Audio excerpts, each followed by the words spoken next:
Hello बच्चों, आप सभी कैसे हैं। एक बार आप सभी का स्वागत है आपके प्यारी यूट्यूब चैनल गूगल केमिस्ट्री पे। तो बच्चों, आज फिर हमारा सेशन स्टार्ट होने वाला कौन सा, लाइट। हम लोग पढ़ रहे थे क्लास 10 की लाइट, और आज का हमारा लेक्चर नंबर 4 होने वाला है। थोड़ा सा बीच में गैप हो गया, थोड़े से हम लोग बिजी थे, इस चक्कर में थोड़ा गैप हो गया, लेकिन हम फिर उसी ऊर्जा के साथ अपना चैप्टर स्टार्ट करते हैं, लाइट। ठीक है बच्चों, लाइट को फिर उसी तरीके से पढ़ेंगे, बेहतरीन तरीके से पढ़ना है, हर एक टर्मिनोलॉजी को पढ़ना है। हमें कोई भी कॉन्सेप्ट स्किप नहीं करना, ये नहीं सोचना ये इजी है, ये टफ है, एग्जाम में पूछा जाएगा या नहीं पूछा जाएगा। हमें हर एक चीज़ अगर हम पढ़ेंगे, स्टेप बाय स्टेप चीज़ों को तैयार करेंगे, तो हमें कन्फ्यूजन भी नहीं होगा और हर एक प्रॉब्लम को इजीली हम टैकल कर सकते हैं। तो बच्चों चलो फिर से स्टार्ट करते हैं अपना चैप्टर। और आज हमें पढ़ना था स्फेरिकल मिरर। ठीक है, एक बार मैं थोड़ा सा रिकैप करा दूं आपको कि हम पहले क्या पढ़ चुके। देखिए, पहले हमने प्लेन मिरर पढ़ा और प्लेन मिरर की प्रॉपर्टीज़ पढ़ी, जिससे आपके डायरेक्ट क्वेश्चन आपके एग्जामिनेशन में बनते ही बनते हैं, वो मैंने आपको समझाया। उसके बाद हमने क्या पढ़ा, उसके बाद लॉ ऑफ रिफ्लेक्शन पढ़ा कि रिफ्लेक्शन क्या होता है, और उसी में हम लोगों ने ये भी समझा था कि रिफ्रैक्शन क्या होता है, और लॉ ऑफ रिफ्लेक्शन भी अच्छे से समझा। देखो बच्चों, अब हमारा ये पार्ट चल रहा है मिरर का, तो यहाँ पर हम सिर्फ और सिर्फ डिस्कस करेंगे मिरर को। जब नेक्स्ट पार्ट पे हम आएंगे तो वहाँ पर हम स्फेरिकल लेंस में सारी चीज़ें आपका जो डिक्टेट करके अच्छे से बताना है आपको कि रिफ्रैक्टिव इंडेक्स क्या होता है, वहाँ पे हम अच्छे से डिस्कस करेंगे। तो फिर अब स्टार्ट करते हैं अपना स्फेरिकल मिरर। तो आप सभी को अच्छे से तरीके से पता होगा कि स्फेरिकल मिरर कितने टाइप के होते हैं। क्या आप सभी को पता है? हाँ सर, ये तो बहुत आसान है, कॉनकेव और कॉन्वेक्स। जिन्होंने किताब के पन्ने पलटे होंगे उन्हें पता होगा। ठीक है, मैं बिल्कुल जीरो से बताऊँगा, एकदम बिल्कुल जीरो से, ठीक, आप परेशान ना होइएगा। तो स्फेरिकल मिरर, तो स्फेरिकल मिरर की अगर हम बात करें तो स्फेरिकल शब्द वर्ड आ रहा है स्फेरिकल, तो स्फेरिकल से आप अच्छी तरीके से समझ सकते हैं what do you mean by spherical. Spherical means कि कहीं पे एक स्फेयर रहा होगा और वो बिहेव कर रहा होगा एज अ मिरर, तो उसे क्या बोलेंगे हम, स्फेरिकल मिरर बोलेंगे। अगर अब हम देखें कि स्फेरिकल मिरर कौन कौन से हमें पढ़ने हैं, तो अगर हम बात करें तो हमें दो टाइप के स्फेरिकल मिरर पढ़ने, कौन कौन से। एक पढ़ना है अपना कॉनकेव मिरर, कौन सा बच्चों, कॉनकेव मिरर पढ़ना है। और सेकेंड वन हमारा कौन सा है, सेकेंड वन हमारा है कॉन्वेक्स। ठीक है, ये दोनों मिरर हमें अच्छे से पढ़ने हैं, जानना है कि ये दोनों मिरर कैसे होंगे। ठीक है, फिर हमें इसी में क्या डिस्कशन करना है, हमें डिस्कशन करनी बहुत से टॉपिक, इसकी टर्मिनोलॉजी क्या क्या होती हैं। मैं एक बार यहाँ पे लिख देता हूँ ताकि आपको आराम से सभी को समझ में आ जाए। ठीक है, इसी में हमें क्या पढ़ना है बच्चों, इसमें हमें पढ़ना है पोल।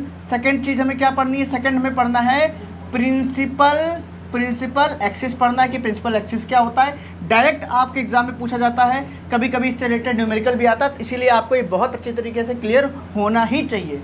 फिर हमें क्या पढ़ना है बच्चों, फिर हमें पढ़ना है centre of curvature. Centre of curvature क्या होता है, आपके एग्जाम में इससे रिलेटेड डिफिनेशन भी आती हैं, कभी कभी ये देता है, आपसे कहता है इसके बारे में बताइए, इसको डिक्टेट करिए, एक्सप्लेन करिए ये क्या होता है। ठीक है, फिर हमें क्या पढ़ना है, फिर हमें पढ़ना है radius of curvature, radius of curvature पढ़ना है।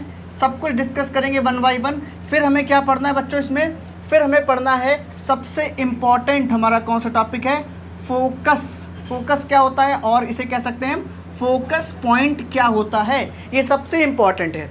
इसके बाद हमें क्या पढ़ना है, फोकल लेंथ। तो आज का हमारा लेक्चर बहुत ही शानदार होने वाला है, क्योंकि हम इतने सारे टॉपिक अपने इस लेक्चर में क्लियर करेंगे। ये सारे topic one by one discuss करेंगे और सबको एक से दूसरे से कोरिलेट करते रहेंगे। ठीक है बच्चों, तो स्टार्ट करते हैं। सबसे पहले मैं आपको समझाता हूँ कि स्फेरिकल मिरर का मतलब क्या होता है, बहुत ध्यान से देखिएगा। देखिए, स्फेरिकल का मतलब क्या हुआ, स्फेयर। तो सबसे पहले हम क्या करते हैं, सबसे पहले एक प्यारा सा सुंदर सा एक स्फेयर बना लेते हैं। ठीक है बच्चों, ये आपका एक स्फेयर बन गया, लगभग स्फेयर जैसा दिख रहा है। ठीक है, अब ये स्फेयर है तो कैसे ये मिरर की तरह बिहेव करेगा।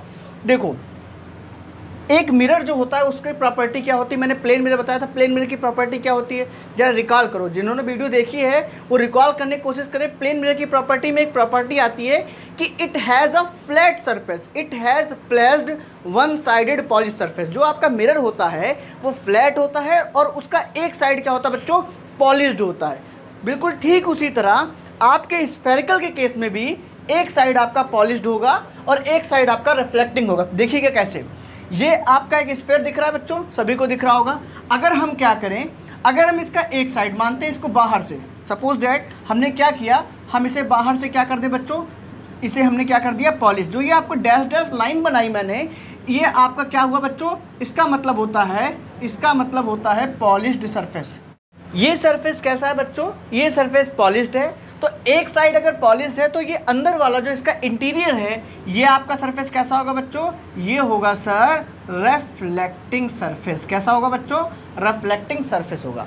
हम सारी टर्मिनोलॉजी को इस स्फीयर के माध्यम से समझ लेंगे, आपको सब कुछ क्लियर हो जाएगा, कुछ भी रटना नहीं पड़ेगा, बस ध्यान दीजिएगा आप लोग। देखो बच्चों, ये आपको स्फीयर दिखा, आपका एक साइड अगर पॉलिश किया, एक आपका रिफ्लेक्टिंग है, तो इसे क्या बोलते हैं बच्चों, स्फेरिकल मिरर बोलते हैं। अब यहाँ पर दो बातें आएंगी कि सर यहाँ पे कॉनकेव और कॉन्वेक्स को कैसे हम डिफरेंशिएट करेंगे। देखिएगा, कॉनकेव और कॉन्वेक्स में क्या होता है। कॉनकेव अगर आपको याद रखना है तो हमेशा याद रखो कॉनकेव, केव लाइव स्ट्रक्चर।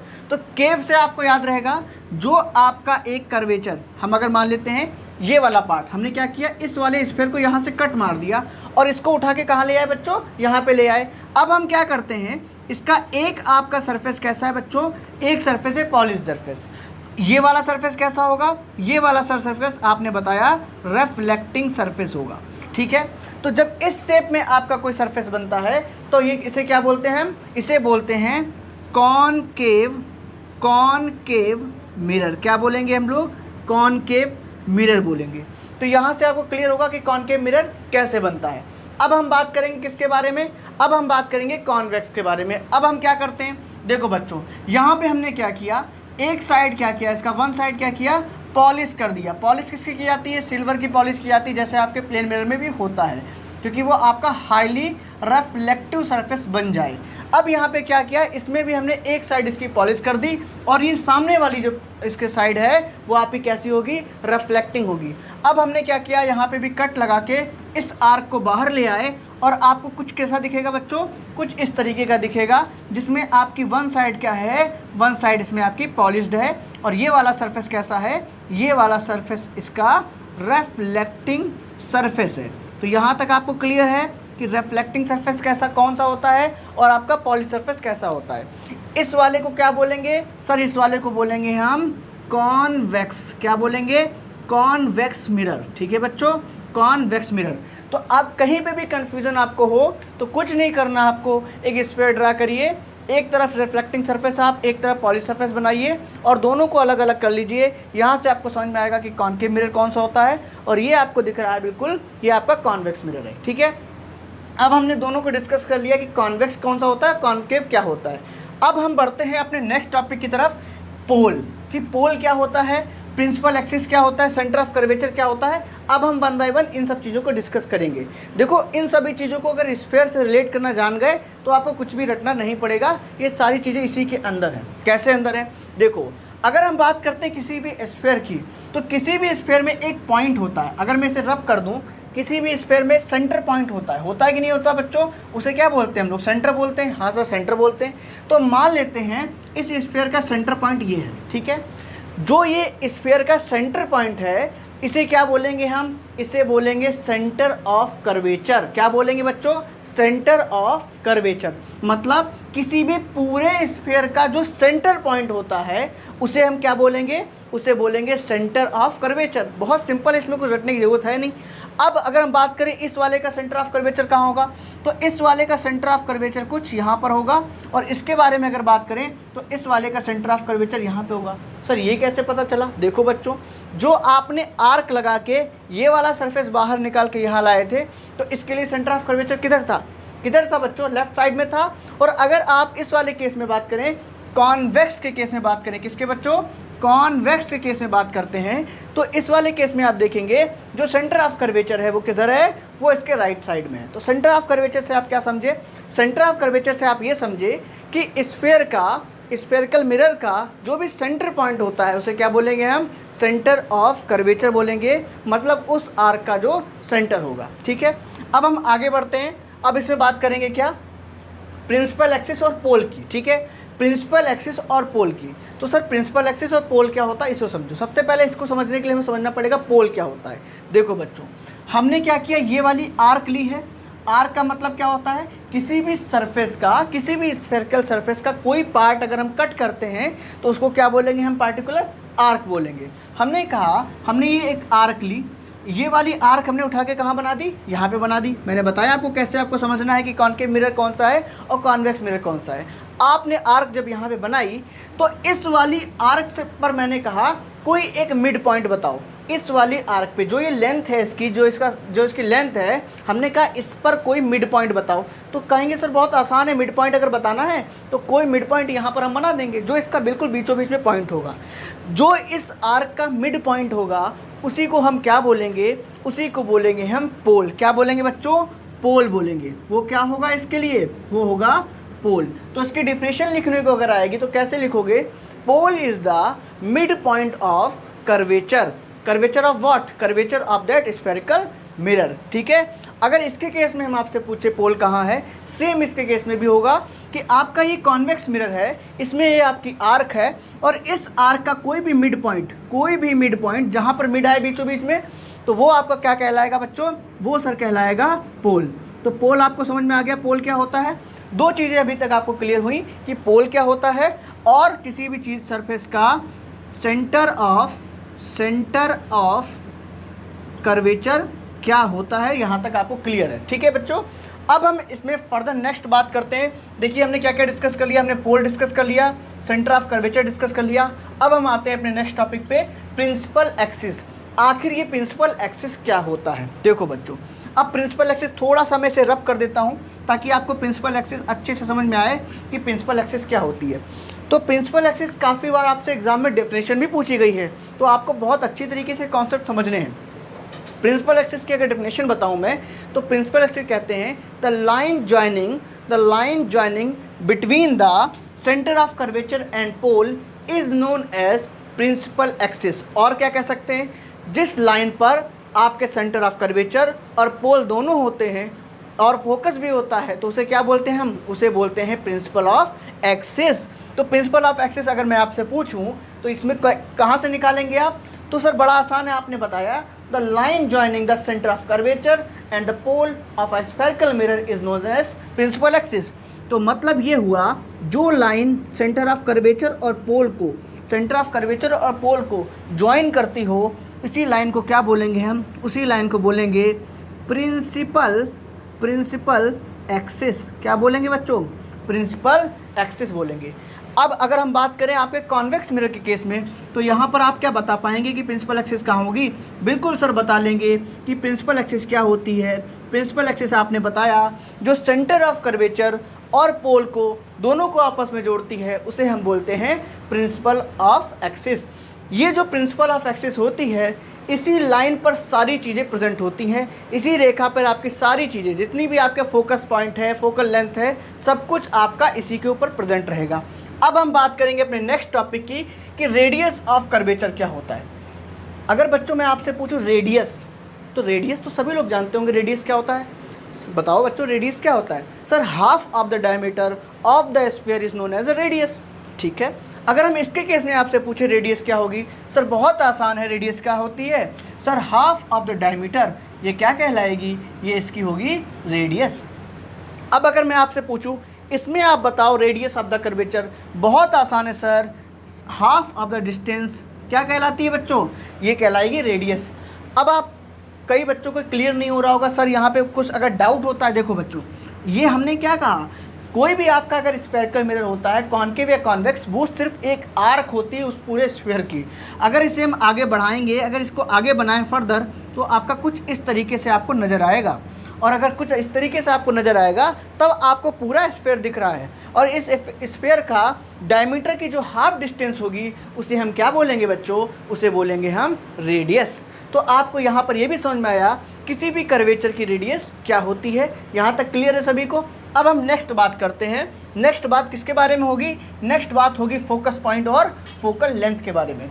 फोकस पॉइंट और फोकल लेंथ बहुत ही इंपॉर्टेंट है, क्योंकि फोकस पॉइंट और फोकल लेंथ आपसे, क्योंकि न्यूमेरिकल जो भी आता है आप यहाँ से सॉल्व करेंगे, और फोकस पॉइंट अगर आपको समझ में आ गया तो आपके जितने भी रे डायग्राम बनते हैं कॉन्वेक्स मिरर में भी, कॉनकेव मिरर में भी, ये सारे बिल्कुल आपको बहुत ही इजीली क्लियर हो जाएंगे। अब हम बात करते हैं नेक्स्ट किसके बारे में, फोकस पॉइंट के बारे में। मैं क्या करता हूँ, एक स्फीयर ऊपर बना लेता हूँ ताकि बहुत अच्छे से आपको हर चीज़ क्लियर होती रहे। देखो बच्चों क्या करते हैं, यहाँ पर हमने क्या किया, एक आर्क बना ली। आर्क आप मान लो कोई भी, हमने इसका हाफ ले लिया और यहाँ पर हमने बना दिया, और वन साइडेड पॉलिश्ड कहते हैं, तो हमने क्या किया, वन साइडेड पॉलिश कर दिया। अब हमें क्या क्या बनाना होगा बच्चों इसमें, देखो मिड पॉइंट को क्या बोलते हैं, आप बताओ मिड पॉइंट को क्या बोलते हैं। सर मिड पॉइंट को आपने बताया, मिड पॉइंट को बोलते हैं पोल, ठीक है। और मैंने आपसे पूछा सेंटर ऑफ कर्वेचर कहाँ होगा, सेंटर सर जो उस स्फीयर का सेंटर होगा वही सेंटर ऑफ कर्वेचर होगा। और सर आपने क्या बताया, और आपने बताया the line joining the centre of curvature and pole is known as principal axis. यहाँ तक भी क्लियर है। और अगर मैं आपसे पूछूं कि आपकी रेडियस ऑफ कर्वेचर क्या होगी, सर जो डिस्टेंस होगी पोल और आपकी रेडियस के बीच में, इसे क्या बोलेंगे हम, आपकी डिस्टेंस ऑफ रेडियस भी बोल सकते हैं। अब हम बात करने वाले किसके बारे में, फोकस पॉइंट और फोकल लेंथ की। देखो बच्चों, अब हम बात करेंगे इसमें कि इमेज के फॉर्मेशन की, जहाँ पर इमेज कैसे फॉर्म होती है और फोकल पॉइंट कैसे बनता है। देखो यहाँ पे समझना थोड़ा सा ध्यान से, ये तो बहुत इजी था लेकिन इसे थोड़ा हमें ध्यान से समझना पड़ेगा। अब हमने क्या कहा, हमने कहा कि ये आपका कॉनकेव मिरर है, कॉनकेव मिरर है। और हमने क्या किया, हमने आपसे ये बताया कि कोई भी हमने ऑब्जेक्ट ऐसा रखा है जो इससे इन्फिनिटी दूरी पे है, मतलब इससे क्या है, इन्फिनाइट डिस्टेंस पे है। कोई भी ऑब्जेक्ट अगर हम ले लें जो इससे इन्फिनाइट डिस्टेंस पे रखा हुआ है और उसकी इमेज कहीं पे बनेगी। भाई अगर आप कहीं पे आप प्लेन मिरर के सामने भी खड़े हैं तो कितनी दूर भी खड़े होंगे प्लेन मिरर से, मतलब अगर आप दिख रहे हैं वहाँ पे रेज आपकी आ रही हैं तो आपकी कुछ ना कुछ तो इमेज बनेगी। बिल्कुल ठीक उसी तरीके से अगर कोई ऑब्जेक्ट इन्फिनाइट डिस्टेंस पे है, मैं बताऊँगा इन्फिनाइट डिस्टेंस क्या होती है, कैसे हम निकालते हैं। फिलहाल हमें फोकस पॉइंट समझने के लिए इस बात को समझना पड़ेगा कि कोई भी अगर ऑब्जेक्ट आपका, हमने क्या कहा, हमने कहा इन्फिनाइट डिस्टेंस पे, मान लेते हैं ये ऑब्जेक्ट यहाँ पे रखा था और यहाँ से इस पर कुछ इस तरीके से आपके ऑब्जेक्ट की रेस पड़ रही थी। ये आपका ऑब्जेक्ट रखा था और ऑब्जेक्ट की रेस कुछ इस तरीके से यहाँ पे आ रही थी। कैसे रेस मिलती हैं, कैसे रेस बनती है, ये हम फर्दर समझेंगे अपने रे डायग्राम के अंदर। फिर क्या बच्चों बात करते हैं, देखो बच्चों, अब यहाँ पर आपका कोई इन्फिनाइट डिस्टेंस पे ऑब्जेक्ट रखा था, वहाँ से रेज आ रही थी। अब आपका जो कॉनकेव मिरर होता है, जब हम इसकी प्रॉपर्टीज़ के बारे में डिस्कस करेंगे वहाँ पे बताएंगे कि कैसी प्रॉपर्टीज़ होती हैं। फिलहाल एक प्रॉपर्टी आप समझ लीजिए, जो आपका कॉनकेव मिरर होता है ये होता है कन्वर्जिंग इन नेचर, और कॉन्वेक्स मिरर वाइस वर्सा होता है, वो होता है आपका डाइवर्जिंग इन नेचर।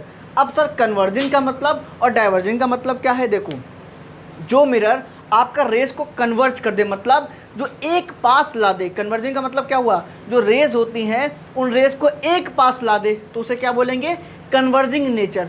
और जो मिरर क्या करे, जो रेज आ रही हैं उनको दूर दूर कर दे, फैला दे, तो उसे क्या बोलेंगे बच्चों, उसे बोलेंगे डाइवर्जिंग इन नेचर। जो आपका कॉनकेव मिरर होता है ये होता है कन्वर्जिंग इन नेचर। अब क्या करेगा, ये जो ये आपकी रेज आ रही थी इन्फिनाइट डिस्टेंस से, इनको किसी एक पॉइंट पर क्या करा देगा, मिला देगा। किसी एक पॉइंट पर ये दोनों रेस क्या हो जाएंगी बच्चों, दोनों रेस यहाँ पर किसी एक पॉइंट पर मिल जाएंगी।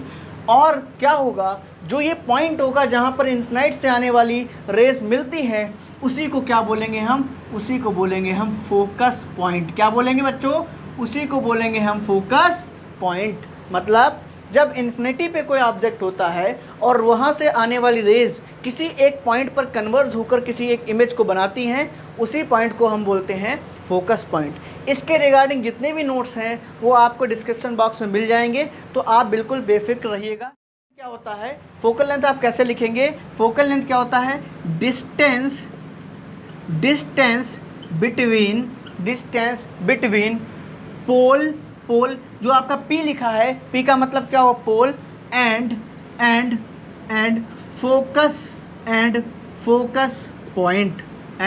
Focus point. तो फोकल लेंथ क्या होता है, फोकस पॉइंट और पोल के बीच में जो डिस्टेंस होती है उसे हम बोलते हैं फोकल लेंथ।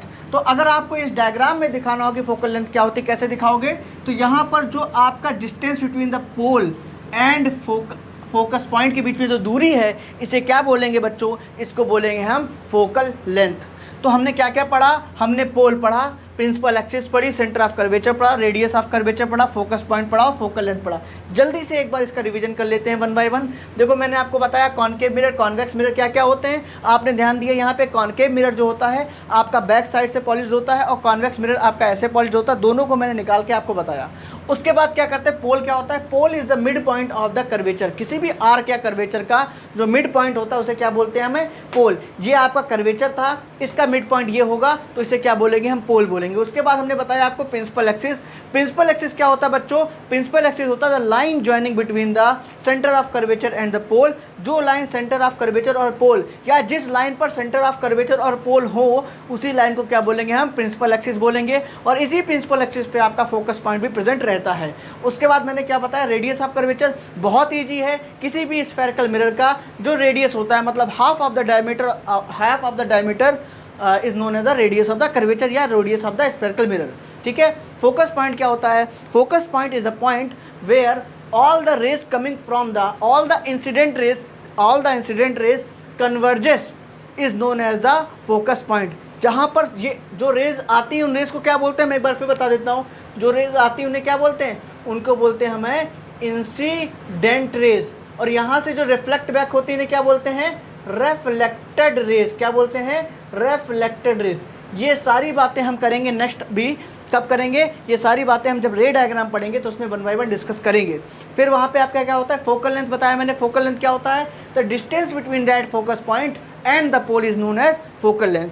तो आई होप यहाँ तक आपको बहुत अच्छे से क्लियर हो गया होगा कि स्फेरिकल मिरर होता क्या है, कैसे हम बनाते हैं, और सारी टर्मिनोलॉजी आपने अच्छी तरीके से समझी होगी। अगर आपको ये अच्छे से क्लियर है तब हम अपने जो नेक्स्ट लेक्चर या नेक्स्ट पार्ट में पढ़ेंगे, क्या नेक्स्ट पार्ट में हम पढ़ेंगे रे डायग्राम। रे डायग्राम में सर क्या होता है, रे डायग्राम में जो डिफरेंट इमेजेस बनती हैं किसके द्वारा, स्फेरिकल मिरर में कॉन्केव और कॉन्वेक्स के द्वारा जो डिफरेंट इमेजेस का फॉर्मेशन होता है जब हम ऑब्जेक्ट को डिफरेंट डिस्टेंस पे रखते हैं किसी भी स्फेरिकल मिरर से, तो वहाँ पर हम रे डायग्राम पढ़ते हैं कैसे कैसे अलग अलग इमेजेस बनती हैं और उन इमेजेस का नेचर क्या क्या होता है। उसके बाद हम डिस्कशन करेंगे आपका साइन कन्वेंशन। साइन कन्वेंशन में हम ये बताएंगे, आपको वहाँ पे सारे रूल सीखने होंगे। रूल में क्या होगा सर, रूल में ये होगा कब इमेज निगेटिव ली जाएगी, कब आपका ऑब्जेक्ट पॉजिटिव लिया जाएगा या ऑब्जेक्ट पॉजिटिव लिया जाएगा या निगेटिव लिया जाएगा। वहाँ पर आपको ये सारी टर्मिनोलॉजी सीखनी होगी। उस टर्मिनोलॉजी को सीखने के बाद ही आप इससे रिलेटेड कोई भी न्यूमेरिकल अच्छे से कर पाएंगे। ठीक है, वहाँ पर ही हम सारी चीज़ों को डिस्कशन करेंगे। एक चीज़ मैं और ऐड कर देता हूँ, फोकल लेंथ। फोकल लेंथ को हम और क्या कह सकते हैं, फोकल लेंथ को और हम कह सकते हैं F = R/2। सर इसका मतलब क्या हुआ, इसका मतलब बच्चों ये हुआ जो फोकल लेंथ होता है, आपका फोकस होता है, वो जो आपकी जो रेडियस R क्या है, ये पूरा आपका R है, ये पूरा आपका R है, इस R का आधा होता है। ठीक है, जनरल केस में जहाँ पर आपका जो स्फेरिकल इन शेप होता है वहाँ पर। ठीक है, जहाँ पर एपर्चर बहुत छोटा ले लिया जाता है वहाँ पर ये नियम लागू नहीं होता। जनरली आपको हमेशा यही मिलेगा, F = R/2। R क्या है, R is the radius of that curvature, और वहाँ पर आपका F = R/2 फार्मूला लग जाएगा। यहाँ से आप फोकल लेंथ आराम से निकाल सकते हैं। और बातें हम करेंगे अपने नेक्स्ट लेक्चर में जहाँ पर हम पढ़ेंगे रे डायग्राम। तो आई होप यहाँ तक आपको बहुत अच्छे से क्लियर हुआ होगा। अगर आपको सेशन अच्छा लगा तो प्लीज़ लाइक एंड सब्सक्राइब करते रहिए, अपना सपोर्ट बनाए रखिए। तब तक के लिए